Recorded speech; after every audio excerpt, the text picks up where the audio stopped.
I got into another accident actually right here in Montgomery. It was on Montgomery Road, right near 275 there. I was going through the intersection. 16-year-old kid ran in the side of my car, totaled my car. And I was going to meet up with a friend of mine to play Frisbee, but my car was totaled. He had to come pick me up. And this kid's like, he gets out, he's crying on the side of the curb. I don't think he's ever driven before, let alone like totaled a car. So I like felt pretty bad. The police didn't know what to do either. They're like, hey man, you're gonna have to like chill here for like a half hour while we write this kid up. So me and my friend were like, do you want to toss the Frisbee while we're waiting? So I imagine going past that car accident, everybody's like, I don't think those guys are at fault. They seem way more relaxed than that crying kid.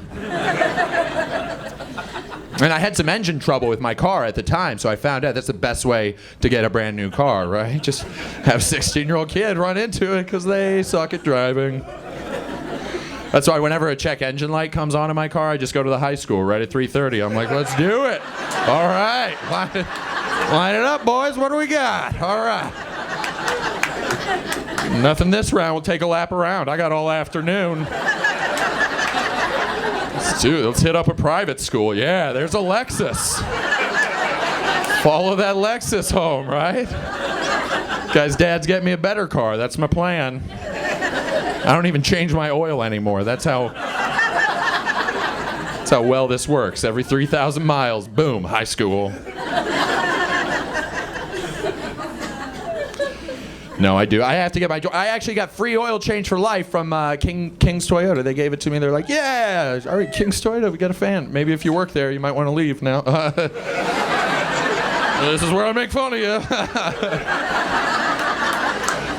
No, the oil change is the worst, right? Because it's just an excuse to get you in front of other people and embarrass you with all the shit that's wrong with your car, right? They'll come up to you in the crowded waiting room, they've got your dirty air filters. They walk in, they're like, where is this filthy animal? Try and make you feel poor in front of everybody, like you can't afford a new filter. I'm like, it was less brown the last guy that showed it to me. Looks like it's still fucking working, right? That logic ruined your sales pitch there a little bit? Sorry. They're like, this is your cabin filter. It's pretty dark. I'm like, it is. I'm going to take that one home. I'm going to smoke it. I think there's some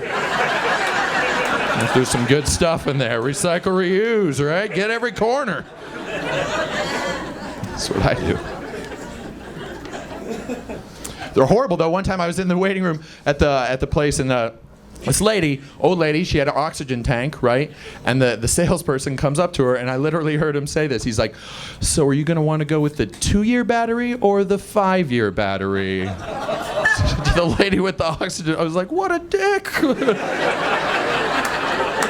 The lady was like, 5. I'm like, of course she's going to go with the 5.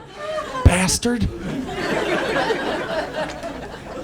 My car starts beeping the moment I sit down. It's telling me to put my seatbelt on, right?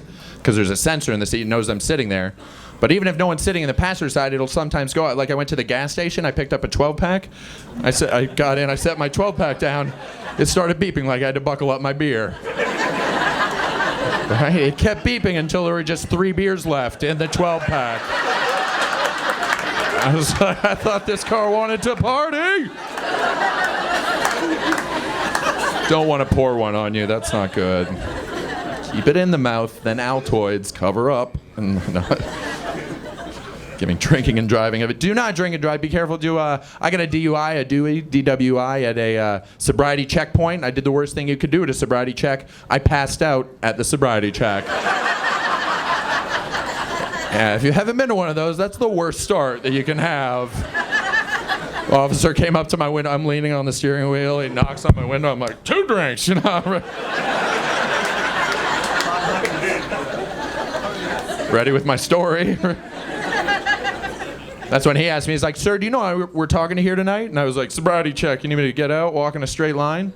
And that's when he told me, no, actually me and my partner had this guy pulled over on the side of the road, and you pulled up behind us.